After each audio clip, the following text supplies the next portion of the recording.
Okay, and welcome, my friend. Next episode here, the Red Delta Project podcast, live feed Q&A here on the RDP YouTube channel with another episode to help you be fit and live free. I'm Matt Schifferly, happy to have you on board. And today we're talking about myths, lies, and misconceptions of the industrial fitness complex. As I've alluded to in previous episodes, that most of the ways that we perceive how fitness works and how we get in shape and everything is not based on science. It's not based on scientific evidence and experts and stuff. It's based on marketing. And it's the marketing messages within our fitness culture that have, A, helped build up fitness to the way it is. But at the same time, it's also given us a lot of misconceptions about how fitness actually works. And I'm taking that term, industrial fitness complex, from my buddy Dan Vinson over at wildgym.com, because I think it perfectly scores what's actually going on. Now, I don't want to come across as one of these like individuals who's always like, oh man, it's all a conspiracy and big fitness doesn't care about you. And it's no. I'm not trying to like fear monger or anything like that against something that honestly may or may not even care at all about whether or not they're making profit from you. I'm just saying that when it comes to how fitness works, especially in our Western fitness culture, so much of it has been built up from the culture of what sells in the marketing, what sells in magazines, what kind of ideas sell. A lot of times it's not so much the fact that we buy products, that we buy into ideas. And these ideas we buy into can lead us so far astray about how to actually get in better shape and live a better life that we're not even aware of it. And it's not like there's just a Illuminati conspiracy with tables of bigwigs in suits sitting around like, how are we going to convince people to buy our next product and supplement and stuff? It's not that. It's just, this is how it's just evolved. Fitness as we understand it has evolved since we've been crawling out of the primordial ooze. We evolved to have adaptation from our body according to our environmental stimuli. And fitness is nothing more than observing the fact that we have this adaptive capability and then proactively engaging in habits in order to take advantage of that to adapt as we like. And that's a good thing. But the fact of the matter is that most of the ways that we've done it on a popular scale have been whatever ideas just simply get the most traction when it comes to buying attention, buying our ability to invest in ourselves. And so here we are. We're at the point where social media has more influence over our behaviors than scientific research. Celebrities can convince us to follow a diet more than any sort of nutritional expert. A single, like, pseudo scientific doctor on TV can write a diet book and sell millions of copies.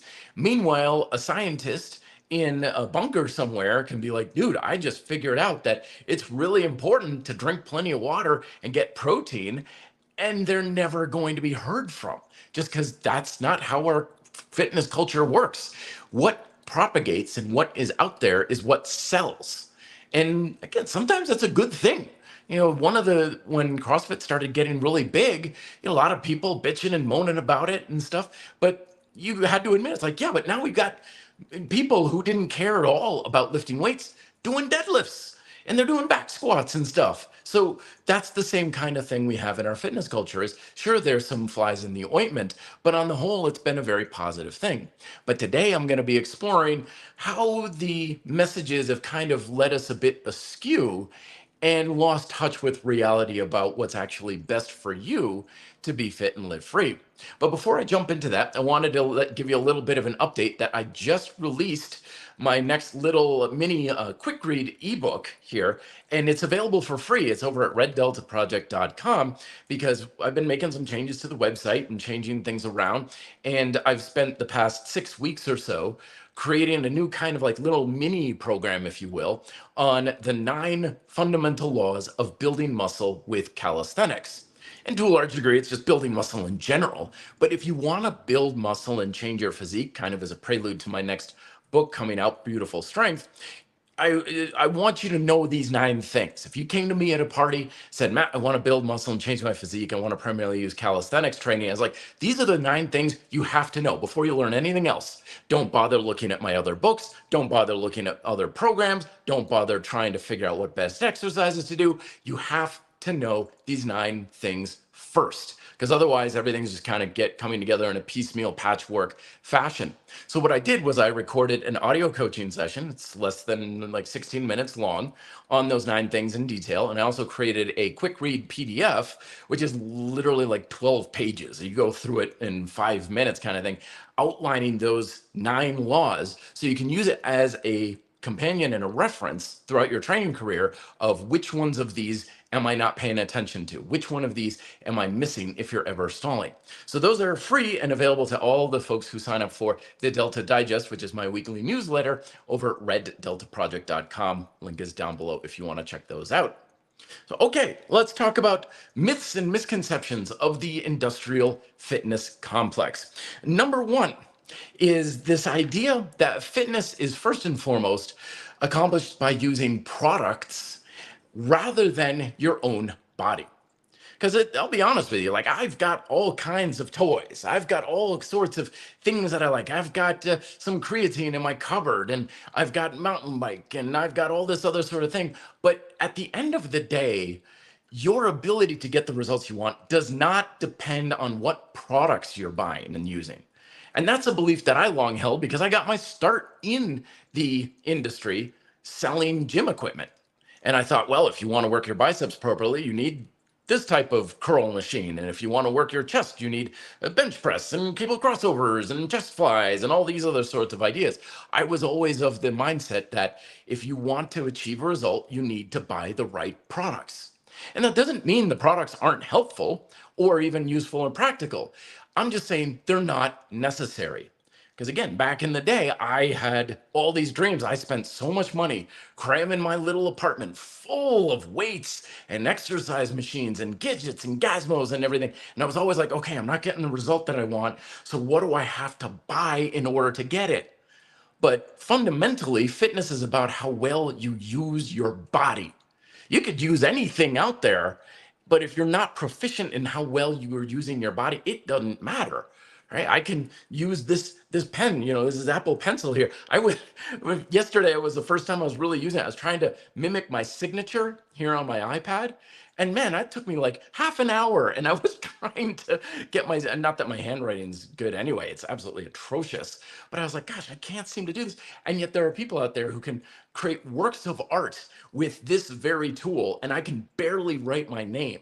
Does that mean I need a different tip on my pencil, that I need to be using different software, that I should be using, some other type of... No, it means I suck at using this pen. I'm not very good at being able to write my name. And it's the same thing. As I've gotten better and more proficient at using my body, I've needed less and less and less, to the point now where it's like these ropes and handles, this is like $15 DIY. I got a video on it on RDP. This is literally my gym. This is all I need for effectively conditioning my muscles, is just this. That's all I need. Now, I love the pull-up bars and the dip bars downstairs, and I love going to the gym and stuff like that, but I don't need any of that stuff. I've got mountain bikes that cost more than my first car.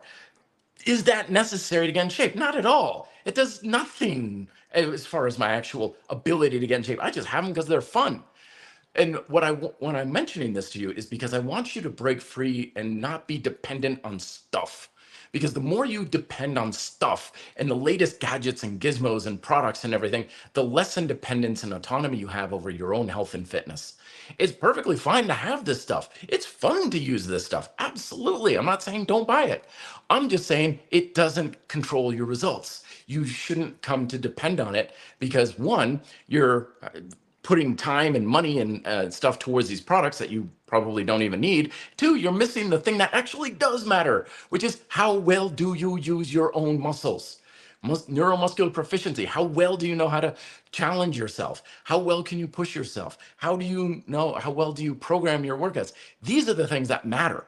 That's the stuff that results. What if I did cable machine curls versus dumbbell curls? What about preacher curl versus incline dumbbell? What about suspension curls versus pull-ups? Like it matters, right? It does change a little bit, but it affects the flavor of the exercise. It's like, what if I had casein protein versus whey protein? I'm like, why don't I just get a tuna fish sandwich? Protein's protein, folks. As long as the quality's decent enough, you're going to get the same basic results. So it's not about buying products. It's not about buying your way to fitness. I can get a better workout with nothing more than a place to hang than most people can in an entire gym because I'm good at using my body. I have that degree of proficiency and I know how to program my workouts to achieve fundamental objectives. And that's why it's effective, not whether or not I've got some fancy gadget or gizmo and stuff, which again, great, fine, wonderful, but it's not at all necessary. And very rarely is it actually going to make that much difference if your proficiency in knowing how to use your body well is not very good.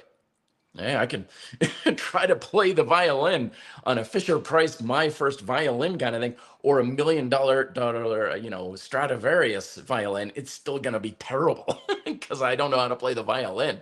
So proficiency is where it's at, and that's what you want to pursue. And then use whatever tools you find can just help you along the journey, but they're not going to make that much difference. All right, Cristobal, coming on, saying, hey, Matt, good to see you. Which are your favorite calisthenics exercises for arm growth? Dude, I just like my simple curls and my triceps. Triceps, you see me doing this all the time in my videos and stuff. It's kind of like a skull crusher variant.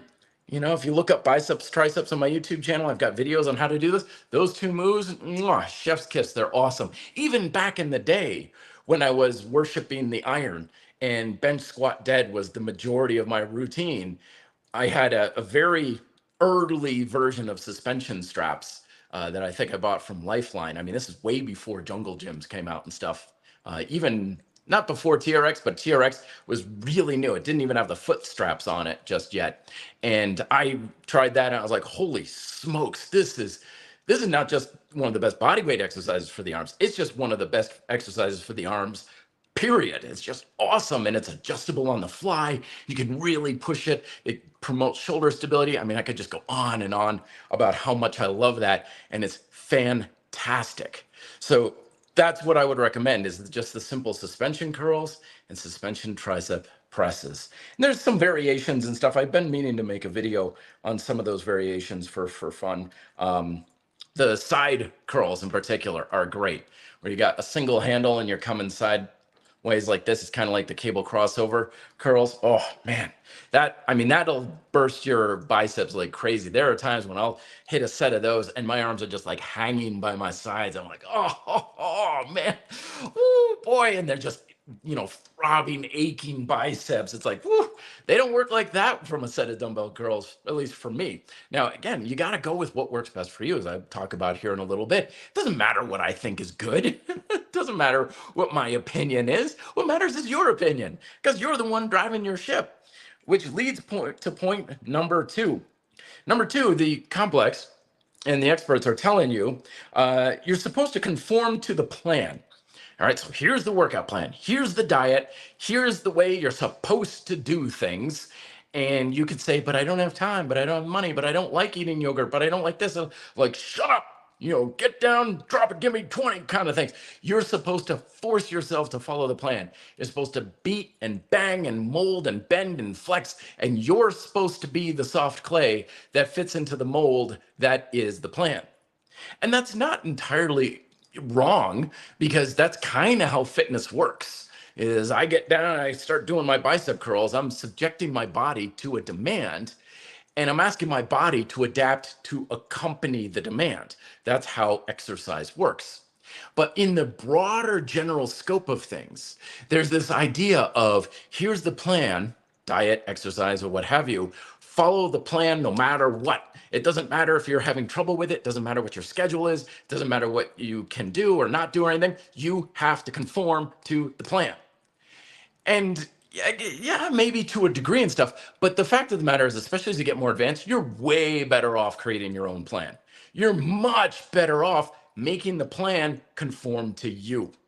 Because we're all different. We're all unique. We all have different levels of proficiencies. Yeah, I suck at running, but I'm good at mountain biking. You could be great at running, but you hate mountain biking, right? So what should we do? I want to burn calories and get outside. You should go running and I will go mountain biking. But we could have a plan that says, no, you have to do it this way. No, we don't. As I always say, do use plans, do follow a diet, do find something some celebrities suggested, do find, the Hugh Jackman Wolverine workout program. Awesome, wonderful, great. Definitely do that stuff because it's cool. It's a good way to get some ideas. Should you conform against your own abilities to conform to the plan? No. If you have something that's causing friction and you're like, just this one exercise, well, then change it. Remember that we've got three variables. You've got your ability, you've got your goal that you want to achieve, and you've got the plan you're using. Your plan is the only malleable thing that you've got at your disposal. That's the only thing you can change. But this idea so much is like, no, you got to follow this exactly this way in a dogmatic fashion. That's only going to hold you back. A number of times people have written to me and they're like, I'm following this diet, I'm following this workout, but boy, there's this one thing about it. I'm just I'm trying to make it work. I'm just not really working for me. I thought about maybe making this adjustment and stuff. It's like, yeah, sure, great. Make the change.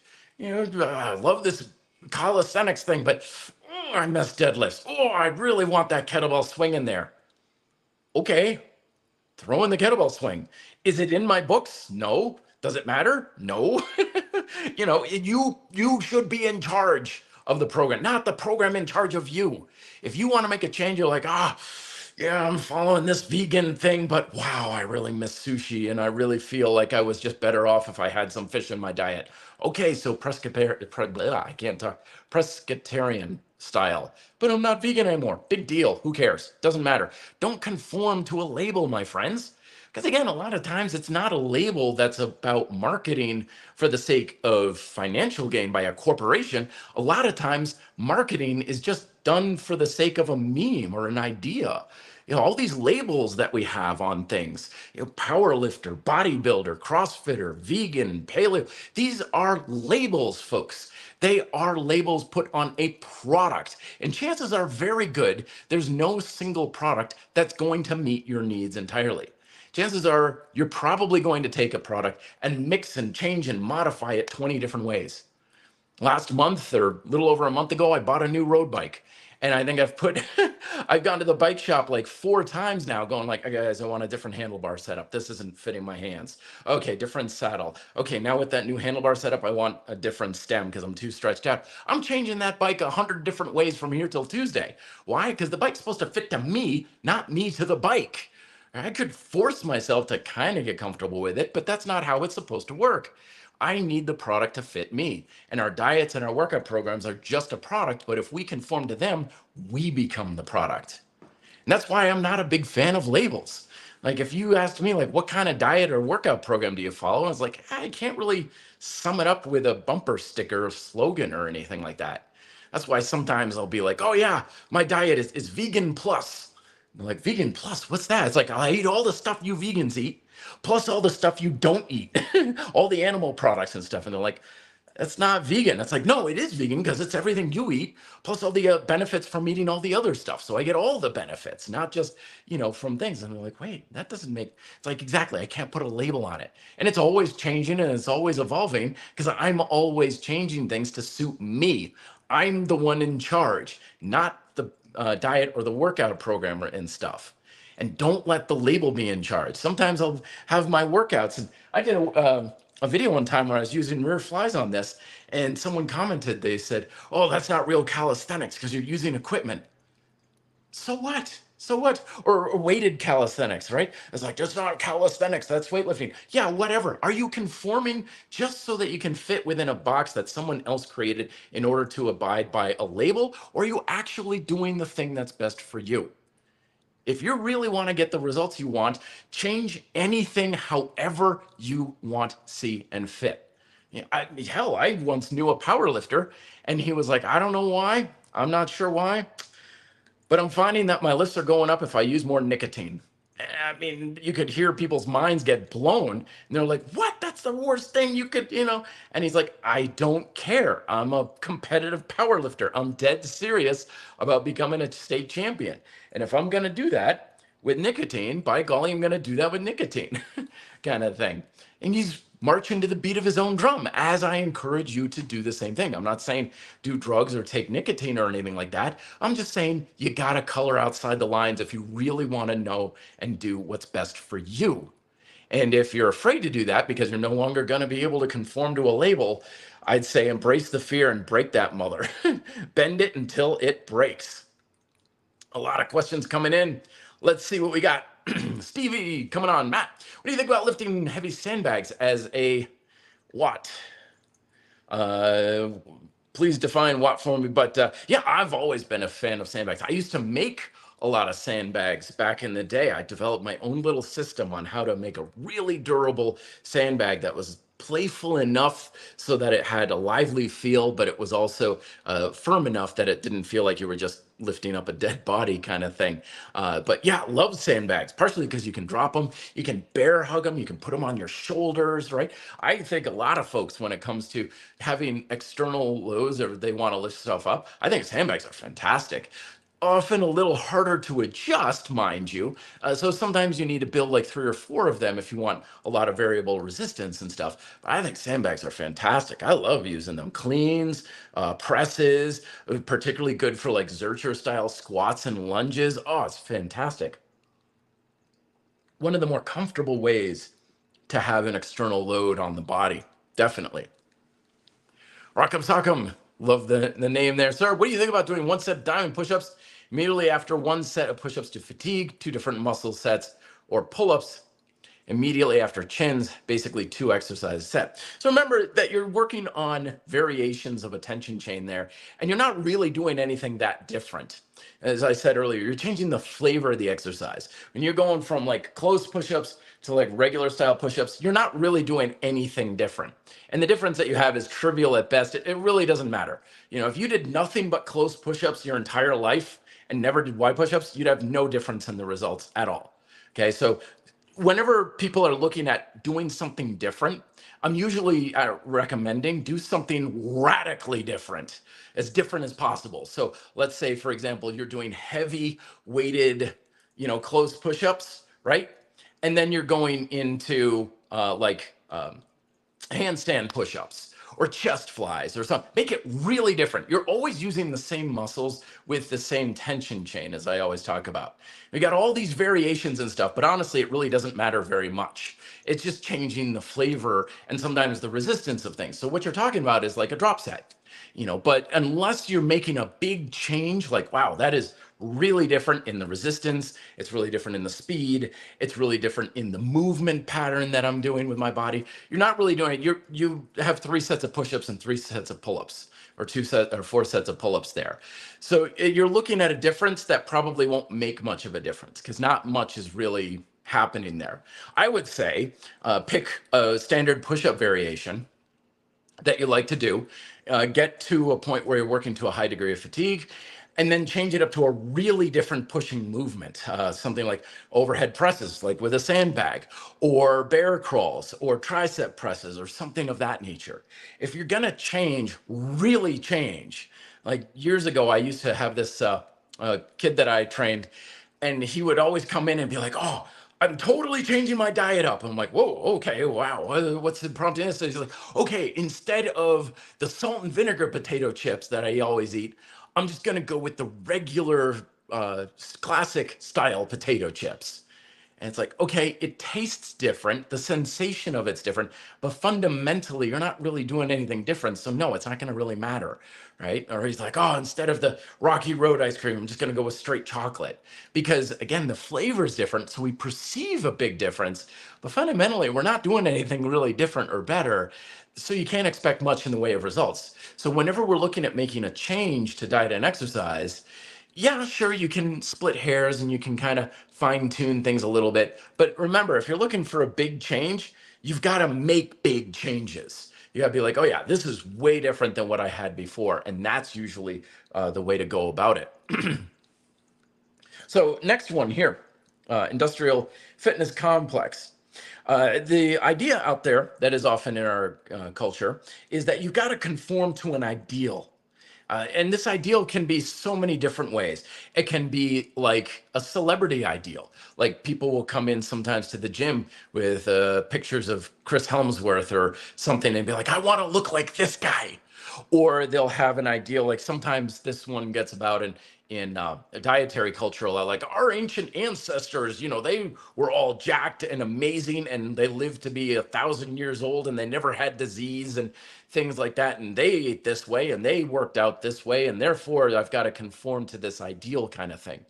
But this stuff is almost always a complete myth. You don't know what that celebrity's doing. That celebrity doesn't even look like that most of the time. The person on the magazine cover, they look like that during that photo shoot, but I guarantee if you ran into them a few days later, you wouldn't barely recognize him. You're like, oh, okay, yeah, he's still in shape, but he doesn't look like he did on that magazine cover.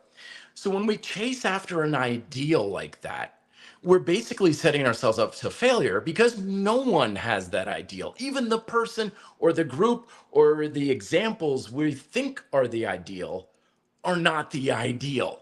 And these ideals get propagated again in social media and, oh, look at these athletes and this guy did this and it was awesome. And look at this person doing 1,000 reps a day and he looks like that. Yeah, that's not how it's going to work. And more importantly, you're putting your attention on someone or something else when you should be putting your attention on you. And that's what's most important. And instead, you should be, instead of striving for some ideal, look to become a better, stronger, faster, smarter, happier version of you.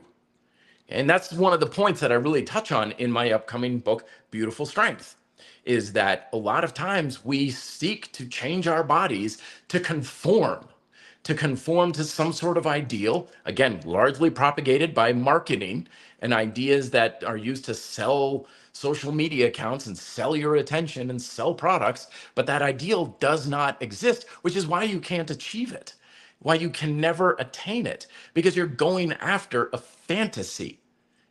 As Dan John always talked about this, you'd see a bodybuilding magazine back when we had magazines. He's like, oh, look, Muscle and Fantasy magazine, and it's like, that's what it is. It's a complete fantasy. And because you're chasing after Cinderella and her white horse, you're not actually looking at your own situation and be like, all right, so how can I at least make my breakfast better and fuel me up for the day?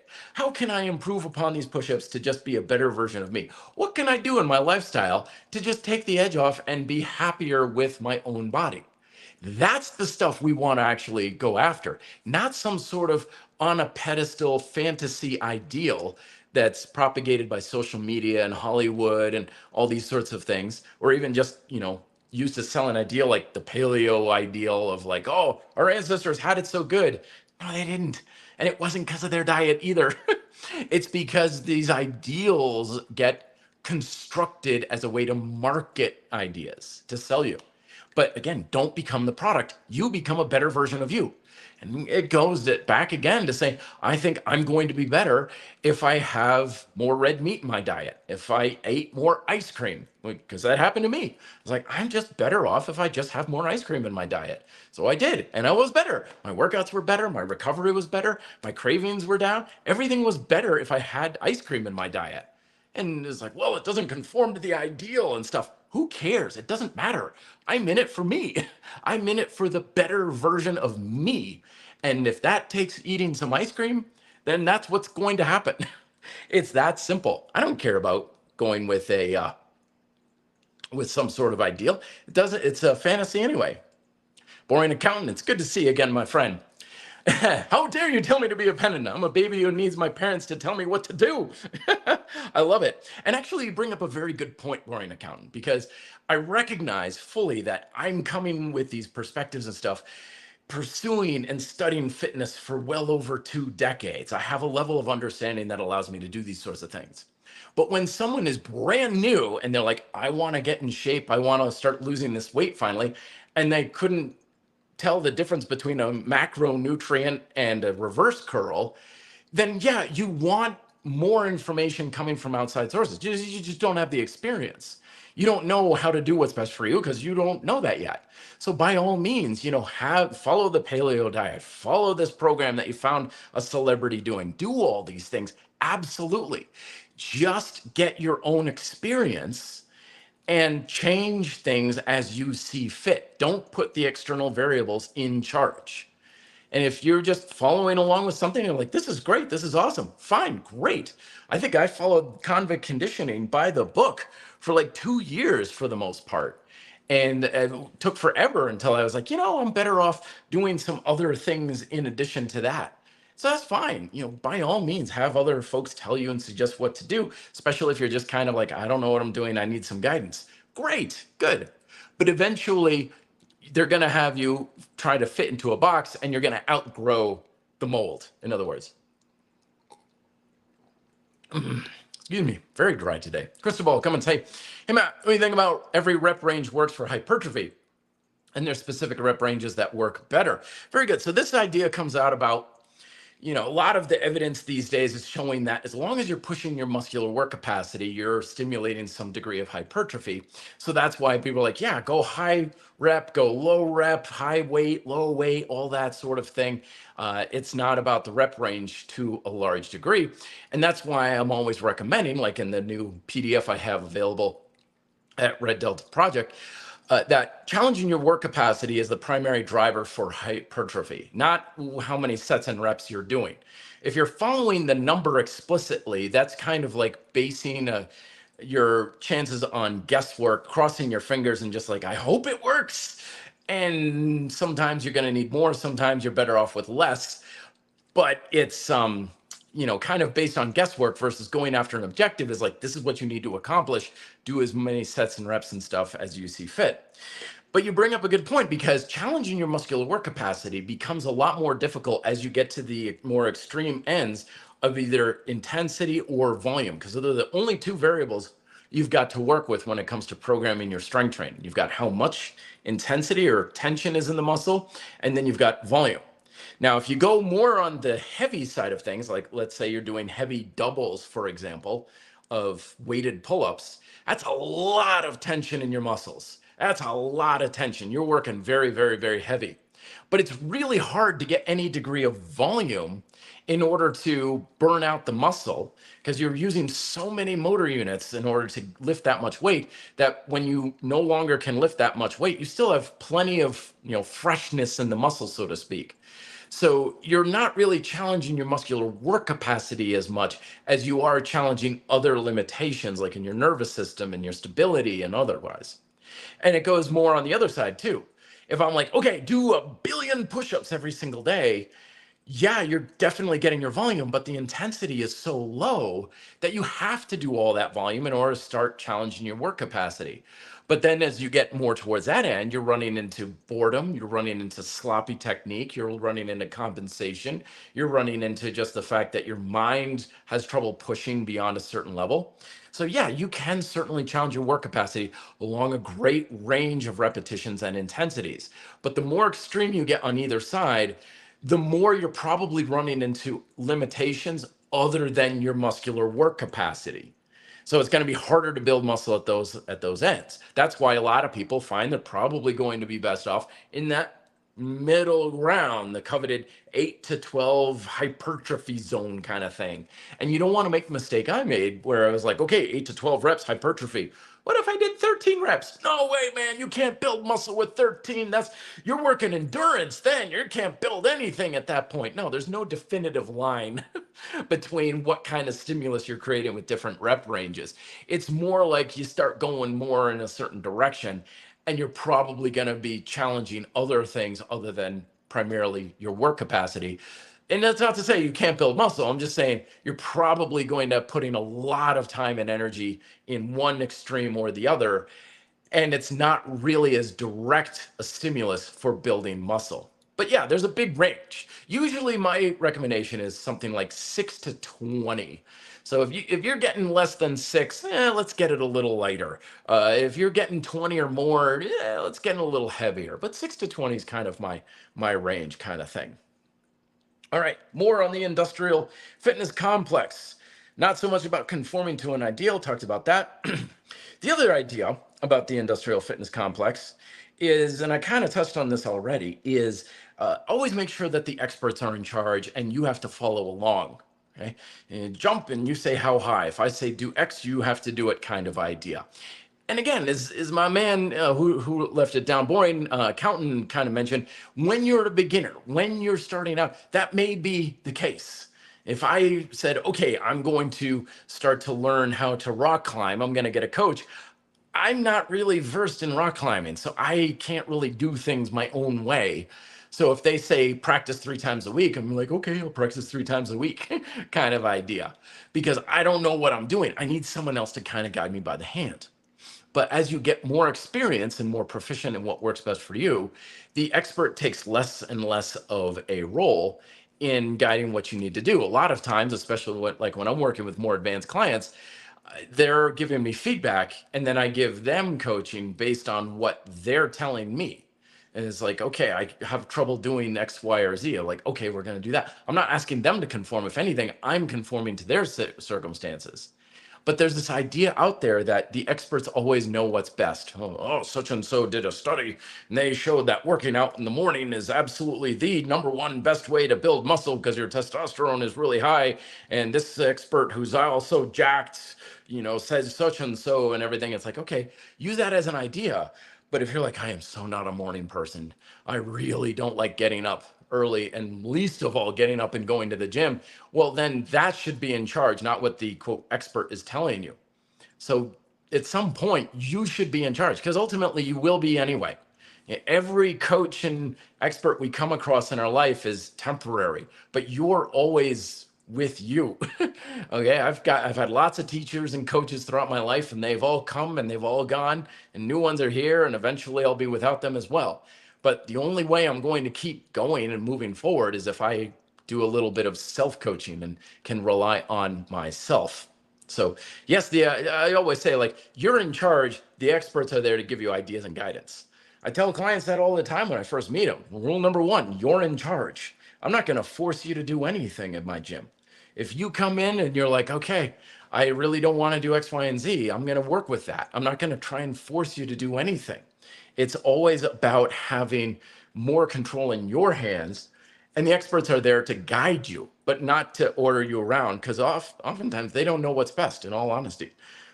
Senator Rex, it's good to see you again. And saying to Matt, the AMA has a different outlook on how much protein we need to build and repair muscle. Protein companies do, and it's much lower. Is a protein powder thing a marketing trick? So a lot of times marketing is about a product that doesn't actually do anything, but it can be useful to help you achieve an objective. Okay, so protein powder is a good example, right? Does protein powder give you any benefits outside of food, nutritionally? No. You got your basic amino acids, your essential amino acids. Whatever you're consuming to get that is going to do the trick. It can be animal-based, it can be plant-based, it can be a protein shake, it can be a pill, it can be a syringe. Like, however you're getting it, it doesn't really matter, because fundamentally it's just about getting those amino acids, right? And we can look at it all different kinds of ways of, well, time release and all this stuff, like it really matters to most people, right? So yeah, but at the same time, a lot of times we look at protein as, well, it's convenient. I know a lot of people who have lost a good amount of weight and they're in better shape. And they're like, yeah, instead of eating 3 meals a day, I have a protein shake for one of the meals. It's so much quicker. It's so much easier. It's so much better for me. I just get a ton of veggies in that and fruits and everything. I got a ton of plant-based foods in this thing, and I blend it all up in 5 minutes. It's the best thing for when I'm busy and stuff. This is great stuff. This is a big benefit that you can have. Does it matter nutritionally? No. Does it matter for helping you achieve the fundamental objectives of a healthy, satisfying diet? Maybe. If it does, then yeah, great, go for it. But again, a lot of marketing will say, hey, you can't possibly get enough protein without this. Of course you can. People do it all the time. You have to have this product. No, you don't. But that doesn't mean you're not better off without it, or that you're going to be better off without it. Doesn't mean it's a waste, because a lot of times the stuff that's effective out there, the reason why it's effective is because it does the same thing as everything else. You remember, fundamentally, we all change our bodies for the same fundamental reasons. And we can do it a million different ways. So if something is effective when it comes to diet and exercise, that means it does the same thing as everything else. That also does the same thing on a fundamental level. People don't like hearing that. Oh no, everybody likes to know that their method is special, that they've somehow figured out a way to hack Mother Nature. Years ago, I was coaching at a gym and I was bringing this idea up of if something works, that means it does the same thing as everything else. And this guy was like, oh, he was not happy with that because he was totally bought into the intermittent fasting Kool-Aid. He's like, oh, no, intermittent fasting, autophagy, and it does this, or your hormone regulation and all these sorts of things. I'm like, all that stuff happens anyway. You don't need fasting for this. Because remember that anything that works in fitness doesn't actually make anything happen. Diet and exercise and protein supplements and intermittent fasting, none of this does anything unique. All effective fitness habits do is they take the processes that are already happening completely on autopilot, and they're either speeding up or slowing down part of that process. That's the only power you've got in fitness. That's the only thing you can possibly do, is to engage in a habit that slows down or speeds up what's happening anyway. So if you're drinking protein shakes and you're getting a benefit, that's because your consumption of protein maybe increased, maybe it was better quality, maybe it did something, but your muscle protein synthesis increased just a little bit and it was inhibited because you weren't getting enough to begin with. Is that anything special with protein shakes? Not in the slightest. You could have had the same thing happen if you're eating tuna fish sandwiches or tofu stir fry or whatever, right? It wouldn't happen any differently if you had the same influence from a different product or habit. So do whatever you want, do whatever is easiest for you in order to have that influence. And sometimes, yeah, that could be protein powders. Great. I'm not against it, but I'm also just saying it's nothing special either. More questions flowing on in. Len Dog saying, hey, Matt, how much do you ride your bike now? How are you finding a road bike in comparison to off-road? I usually ride once a week. That's about all I have time for.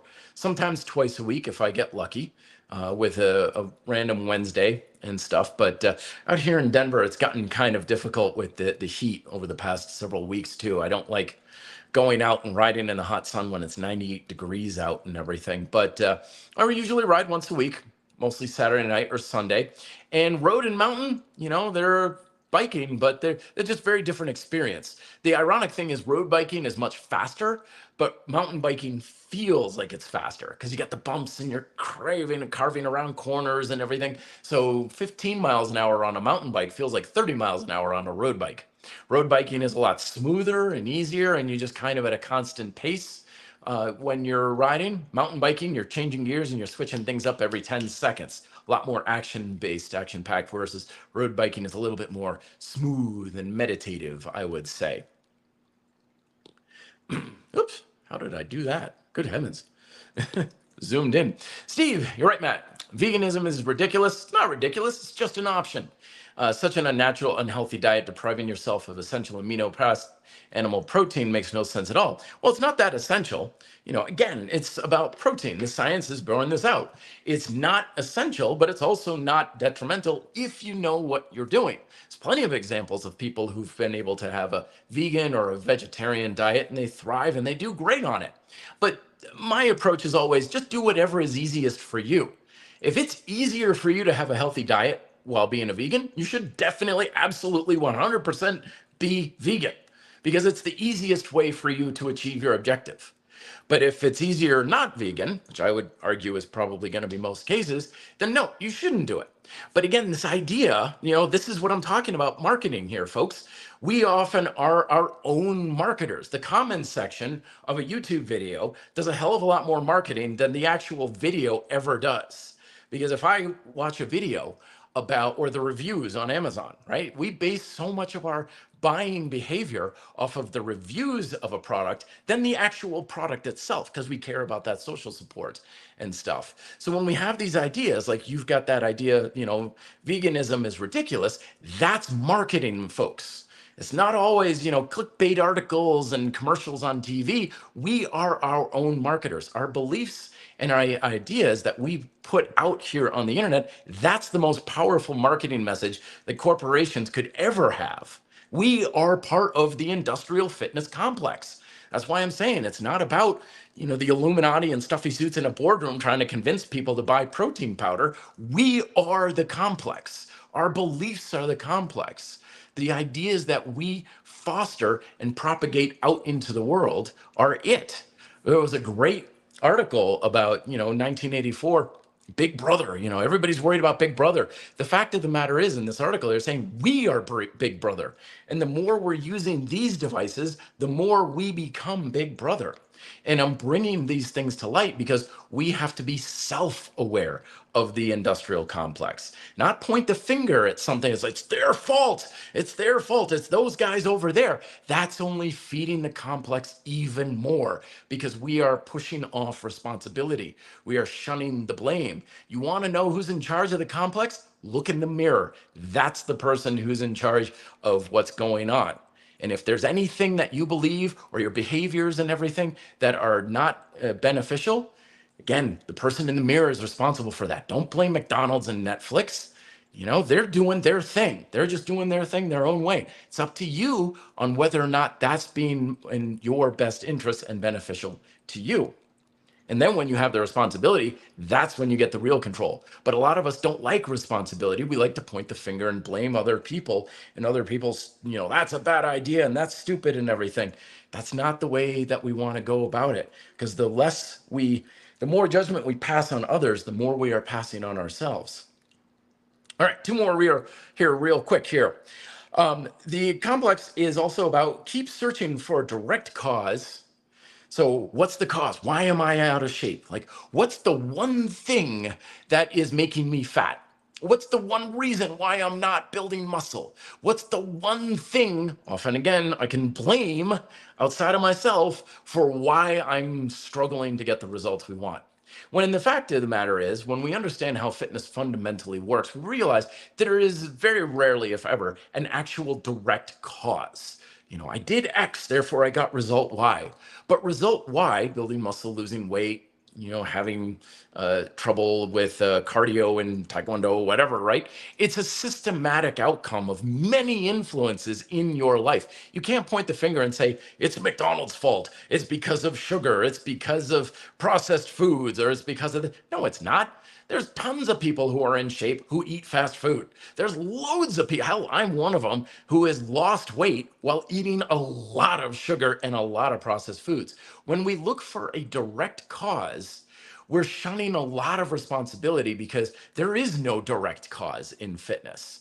There is no do X, get Y. That is a myth. That's not how fitness works. But again, it's the idea we want to believe. It's the idea that is propagated time and time again because it sells, because we want to believe it, because we buy it all the time. We want to be told that the secret to abs is in our core routine. We want to be told, and because we want to believe that all I need to be healthy or to lose weight is just not eat the right food or the wrong foods. And the more we want to believe something, the more susceptible we are to whatever belief that is out there that someone or something or even ourselves want to choke down our throats. Because nothing is more persuasive than a belief we want to believe. Right? Little kids want to believe in Santa Claus, which is why it's so easy to convince them that Santa does exist. But if you are going through and saying, okay, it's not like that. That's not an easy sell out there. So what do? Influences, of course. There's no direct cause to it because it's all a bunch of pieces and bits and parts, and everybody's parts and what's influencing the actual outcome is different. Your reason for being out of shape could be a sedentary job, excessive drinking, and late night, takeout. Someone else's reason for being out of shape could be watching too much TV and being sedentary there, not eating very good foods and always snacking on things, and just having a very low, poor self-esteem about such things and always going after food as a way to augment negative feelings like boredom and stress and stuff. We all have lots of influences that are producing our outcomes.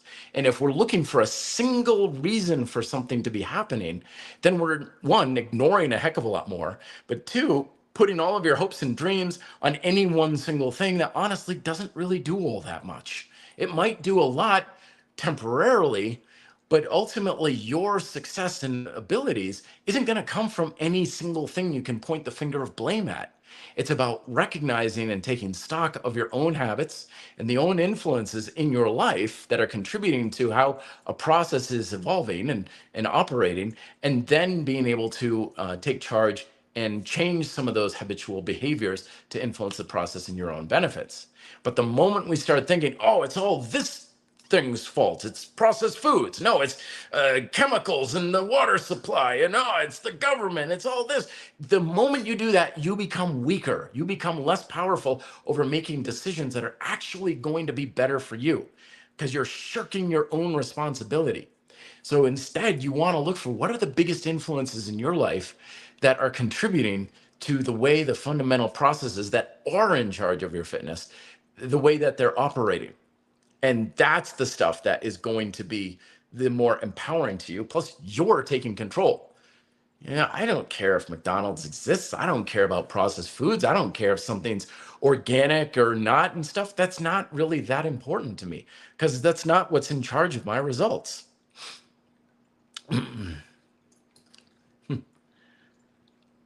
Let's see, anything else here? Misintentionality. It's good to see it. Hey, Matt, do you have clients who want to get into shape, know what to do, but having a hard time being consistent and implementing the changes?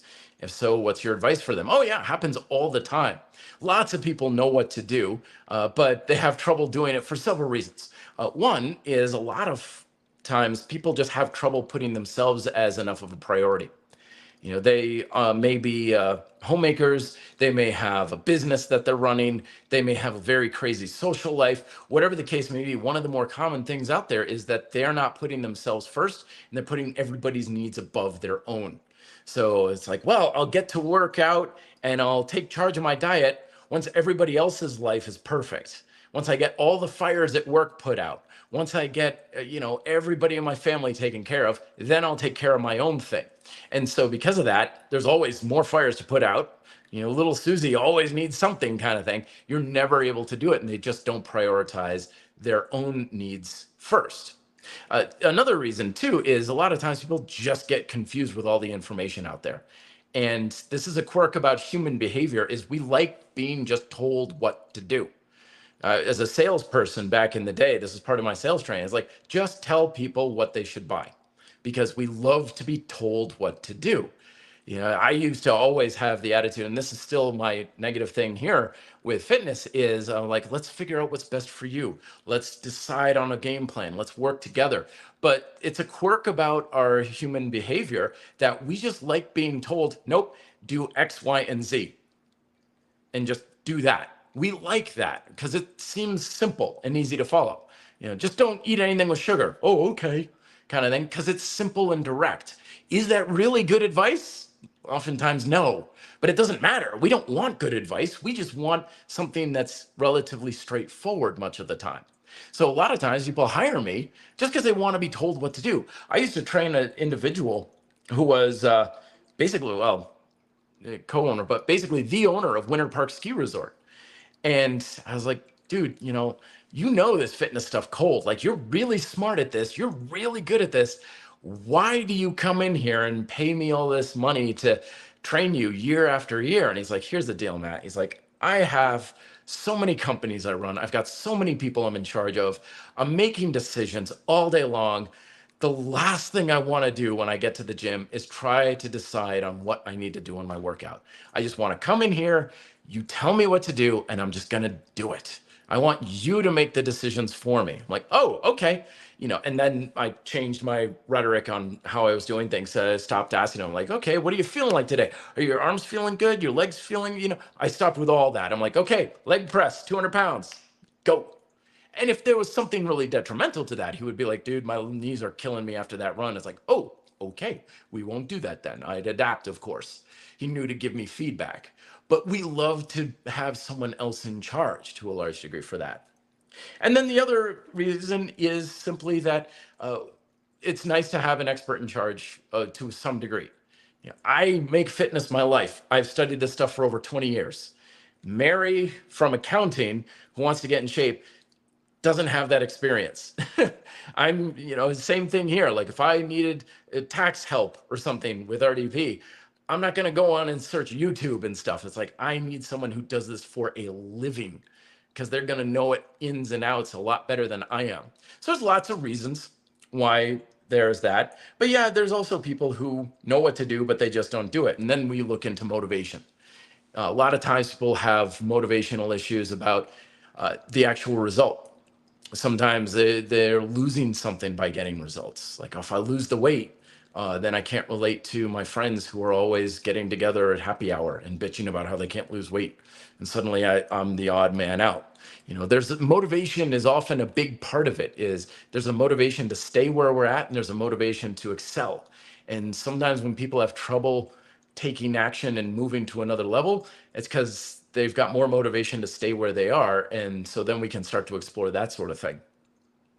But yeah, it happens all the time. Cristobal is coming on very good. I'm trying to put more tension in my arms with every upper body exercise I do. Can you give me general recommendations? Yeah, just set the tension before every set. So with your push-ups, for example, start on the floor. Usually where you've got some good degree of tension you can put in the arms, start on the floor, tense up the triceps, and then start doing your push-ups. With your rows, start here, lean on back, get your the other way around. Get your tension in your biceps, turn it on, then lean on back, apply resistance, and then start going. PTR, position, tension, resistance. Set the tension in those muscles before applying the resistance for each exercise, and you'll get more tension in the muscles for those exercises. User unknown, it's good to talk to you. Saying, hey, how to make a pull-up bar and double bars. I go to Home Depot or the Woods, or just near my kids' playground. Well, it depends on the environment that you have, of course.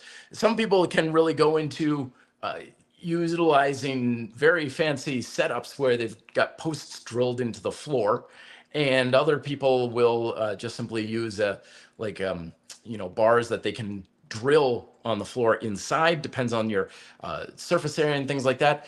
Me personally, again, I just get these, suspension straps or handles. These can be pull-up bars and dip bars and push-up handles and support for sissy squats and hamstring curls, and everything you want is from these. You can use these as well. Not as stable, granted. If you want actual bars and the stability and stuff, then go with that. But usually when folks are like, I want home calisthenics abilities, just find a place to hang a set of suspension straps and you're good to go. You can mimic most everything there. So speaking of which, he follows up things with double rings, carry and travel bag, and where to hang it. So yeah, the rings can be a bit more of a problem. The suspension straps, particularly the ones from NOSC that I'm always recommending. I've got those on the equipment section on my website. They have door anchors built into them. So that way they're really easy. Some of those straps that they have can just hang from anything. Tree limbs, out of reach limbs, things can be done anywhere. I usually, one of the many reasons I'm a big fan of suspension straps versus rings, which technically does the same thing, but you know what I mean, is just because suspension straps are often a lot easier to find a place to hang versus rings. You got to have a level support, and you got to be something that can support your weight. That's you can get the buckles thrown up over and everything. Usually suspension straps are a little more versatile on things like trees and doorways and things like that. Whoops, excusez-moi. Coming on. Sorry, I can't read that. Very cool name though. Matt, is it possible to reduce how much heat your metabolism produces? Kind of efficiency, which means you sweat less easily. How to best stimulate this? Manual labor, daily cold showers and stuff? No, not really, my friend. Sweating is very much how much you sweat, the degree at which you sweat and stuff. It's largely a genetic thing. And keep in mind that you have your internal temperature, but it's also external temperature that's doing that, as well as other variables. Like, for example, out here in Colorado, we've got sun that will melt the skin off your bones. So if I'm training in direct sunlight, I'm going to sweat a lot more than if I'm in the shade. Humidity is huge. Years ago, I thought, what the heck is wrong with me? Like, I went outside one time, my grandfather's car park, and I was like, well, I'm just going to do some quick Taekwondo practice before we go out to dinner, and in like 30 seconds, I was just drenched. I was like, what the hell? I've done like 20 side kicks, and I'm like exhausted, I'm tired, I'm sweating bullets. I'm like, yeah, it's like 100% humidity out here in southern Florida. So yeah, your sweatiness is not something you can really change. Obviously, if you're in a cooler environment, that's going to be easier and stuff. But as far as your metabolism goes, remember your metabolism is roughly 50% efficient. So roughly half of the energy you burn is given off as heat. So yeah, you could potentially drastically reduce your metabolism, but then you've got much bigger problems. And yeah, I wouldn't recommend it. I would say don't worry too much about it. It's probably just something that's kind of an annoyance that if you're like, I don't want to sweat so much, try and train in ways that just keeps you cooler. And that's going to be your best bet. But yeah, you're going to have your sweat level pretty much set by genetics. Thank you very much for the tip, Boring Accountant. Much appreciated. He follows up to say a lot of fitness beginners and experienced persons want something they can jump into without having to experiment or have buyer's remorse buying products. Yeah. And yeah, that's exactly it. You're going to have to experiment with it. The complex will tell you you've got to find the answers before you can take action. You've got to be sure of what you're doing. But the fact is, you're never going to be 100%. You're never going to have 100% certainty about what to do. And most of the information you actually need on what's going to be best for you is sure as hell not going to come from the internet or social media or YouTube or podcasts or some guy on YouTube like me. The real knowledge you need is from your own experience. And chances are very good, the most powerful stuff is going to give you really good feedback real fast. You're going to try an exercise, and within like 3 or 4 sets, you're like, wow, that is really hitting my chest. Woo, that's awesome. Great. You don't need to go on the internet and be like, our RTO push-ups good for the chest. You do them, you're like, wow, my chest is on fire. There's your answer, right? But you got to experience that to know. You're not going to know by reading on social media and Reddit forums on are RTO push-ups good and everybody's got their opinions and back and forth. Who cares what other people think about the exercise? What matters is what you think about it.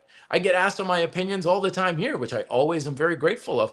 I'm humbled that you folks will do that. But at the end of the day, it's your opinion that matters because it's your habits, not mine.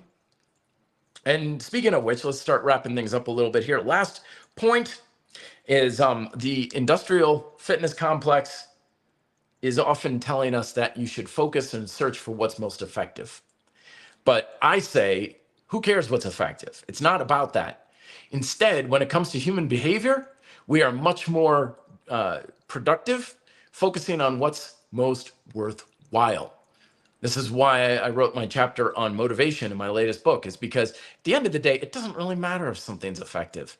You could have a diet and workout program that makes you lose 5 pounds a day, and you're still not going to follow it because it's so hard and compromising to your mind, body, and lifestyle that you're like, screw this crap. I don't want to do this anymore. Our behavior is successful not because of what's effective, but what's worthwhile. There's always that cost to benefit ratio. You have something with low benefit to a high cost, you're not going to do it very long. And no amount of yelling at your face in the mirror and discipline is going to save you from that. You want things that have high return with relatively low cost, things that are worthwhile and worthwhile to you. It could be very worthwhile for you to work out in a gym. You're like, oh, I love the gym. I love the people here. I love the environment. The equipment here is awesome. I just walk in and it's where I lose myself and find myself at the same time. It's worthwhile for me to be here. And someone else could be like, the last place in the world I want to be is a gym. It smells. I got to wait for equipment. Everybody's eyes are on me. I feel so self-conscious about it. I feel uncomfortable there. Not worthwhile. So what do? The person who feels great about the gym should go to the gym, and the other person should work out in a park or build a home gym or go hiking in the mountains or something else. Who cares what's effective if it's not worthwhile? And we're always trying to position our things like, okay, back we were talking like vegan diets. Are they effective? Are they healthy? Are they good at weight loss? Who cares? That's not what's going to be the basis for your actual behaviors. It is if it's worthwhile. If you start doing a vegan diet and you're like, oh my gosh, I feel amazing. And it's really kind of easy. And I never really care. I always felt like red meat didn't settle well with me and stuff. And I just love the way these recipes are. And oh man, good, worthwhile, keep doing it. That's why you do it. But if you're someone's like, man, I would kill for a cheeseburger right now, then no, don't do it. Because what is most important isn't what's most effective. And good luck trying to figure that out with definitive resources anyway. But you should go after what's worthwhile for you. That's what you should be pursuing. Not because some person is like, this is the most effective way to build muscle or lose weight or whatever. Who cares? Doesn't really matter all that much if it's not worthwhile. And Steve saying, Matt recently started doing deadlifts and I think I overdid a few days back, as back is pretty sore. Bit wary of the exercise now about seriously doing my back in. Is it high risk, do you think? It depends on your level of proficiency, Steve. But yeah, in general, I find that the deadlift is one of those techniques that's really easy to overdo. So here are the recommendations I have. Number one is generally you're going to find it's a lot easier to create a stimulus, particularly for working your glutes and your hamstrings with a Romanian deadlift, an RDL. And this is where your knees are staying relatively straight. They kink a little bit on the way down, but you're mostly hip hinge. You're really emphasizing the hip hinge with a RDL. Also keep your feet closer together, or even sometimes do a kickstand deadlift where you're primarily on one leg. Now, yes, this is going to drastically reduce the amount of weight you can lift, and that's the point, because it's not about the weight, it's about the tension in the muscle. So we're making it mechanically more difficult, so you're at much less risk of overloading your ability to have technique and proficiency, which is where you go awry. The second is, and this is just a general rule of thumb I have overall, is I'm not a big fan of taking barbell stuff to a very high degree of fatigue or quote unquote failure. I'm much more wary to be like, yeah, leave several reps in the tank with the heavy barbell stuff, just because most folks' proficiency erodes to the point where it becomes more of a risky liability due to fatigue. So I say just avoid the fatigue. Use it for things like just the raw strength training kind of things. If you really want to bring those muscles to a high degree of fatigue, then you downshift into finishers, hamstring curls, hip bridges, jumping, that sort of nature. Go with things that are a lot easier to push yourself to a high degree of fatigue without the liability of a heavy load upon your body. Those are generally my recommendations. But no, remember, folks, there's no such thing as a bad exercise. It's just bad ways of doing them, bad ways of programming them. So if we get a bad result from an exercise, that means that we're using it in a bad way. It's not causing the problem, it's exposing problems. And so if we use it in a smarter way, then we're much safer and we're probably going to get much better results from it as well. My man, Tony Briscoe coming on. Been grinding out. Love the program. Glad to hear it, Tony. Tony is a beast, my friends. We meet every once in a while and we revamp his program here in Denver. See you next month for a reevaluation. Look forward to it, Tony. And so, yeah, if you're ever in the Denver area, stop on by, Capper Bodyweight Training, or just hit me up an email and stuff. Let's go get a workout and grab a drink afterwards. I'm always looking forward to seeing what we can do with a bunch of fun out here. All right, let's see what else I can use. Joseph. Oh, Matt, my workouts are getting better. Any rows, push-ups, lunges are more engaged. What do you think about weighted lunges and sissy squat finisher with isometrics? Oh, fantastic there. Yeah, the lunges are a very common exercise to load with external weight. I'm a big fan of dumbbells myself for doing that. If you're going to use maybe the sandbags, front loading typically does well for lunges. I find like a bar on the back, for some reason, it just feels more if it's like a front squat type of variant. So I usually try to keep weight in my hands for that sort of thing. Just be aware of like a scooping effect, which can be hard on the lower back. All right. Boring Accountant again with another tip. Thank you very much. People are afraid of failure. Listening to solution means they can feel secure in their commitment. But remember that failure is part of the process, my friends. And very rarely is it actually real failure. A lot of times it's just a little bit of frustration that we're coming across. Is someone gets a frustrating result in fitness, they're not losing the weight and stuff, it doesn't mean you're at the end of the road, right? It just means you found something that didn't work. What's the old Thomas Edison quote? He had so many, like thousands and thousands of iterations of the light bulb and none of them worked. And he's like, I haven't failed. I just found 10,000 iterations that didn't work. Yeah, failure is when we quit. And more importantly, quit on your goals. You can change your methods 100 different ways. I'm always a fan of quitting a program as long as you keep pursuing your actual goals and stuff.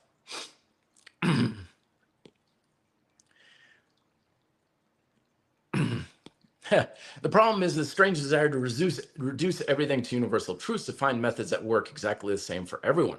Right, and you hit the nail on the head there, my friend. Methods. Methods, that's the problem, is we're looking for the methods that are universally true.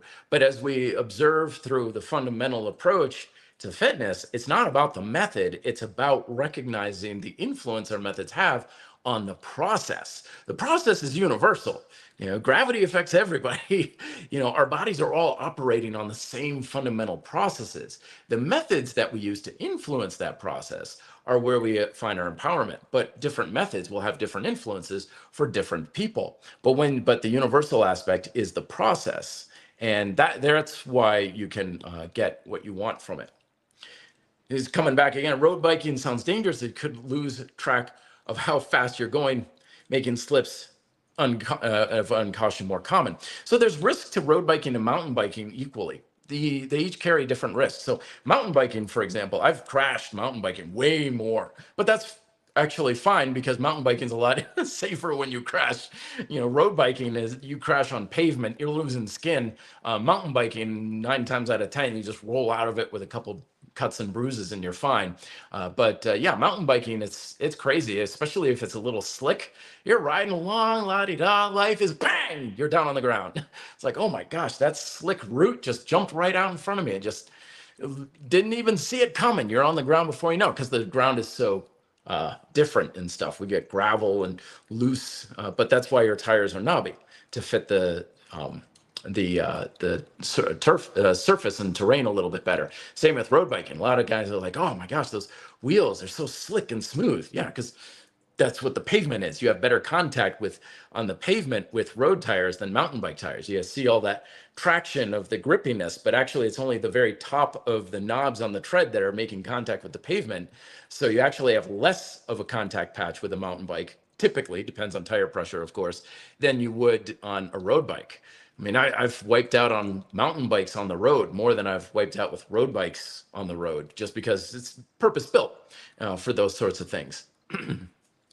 All right, my friends, time for me to vamos and take off and live my best life. And I hope you do very much the same thing. Don't forget, folks, that I've got the free PDF and audio coaching program, The 9 Laws of Building Muscle with Calisthenics, now available at reddeltaproject.com for free.